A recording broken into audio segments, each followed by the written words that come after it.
long term, yun pa rin talaga yung nakikita ko sa Yes, future mo. Pilot.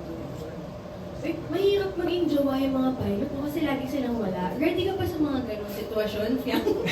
If ever, hindi ko sinasabing si JM, oo, like, ibang pilot, kunwari, open ka sa parang minsan, yung medyo madalas na nawawala, gano'n, pero bumabalik din naman sa'yo. Ako po, future doctor ako. Yes. So busy rin? Busy din. So, okay lang. Okay lang. So, di naman. Yes, okay.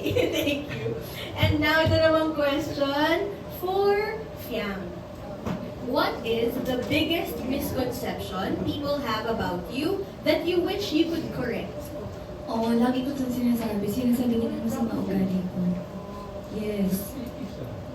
And, siguro, nasasabi na rin, every time na naka-poker face ako, lagi nila sinasabi na maldita yan.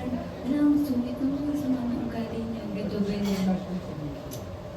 Gusto ko sabihin sa kanila na kung pwede niyo lang akong kausapin talaga, as in ang usap-usap talaga without camera, malalaman nila talaga totoong ugali ko.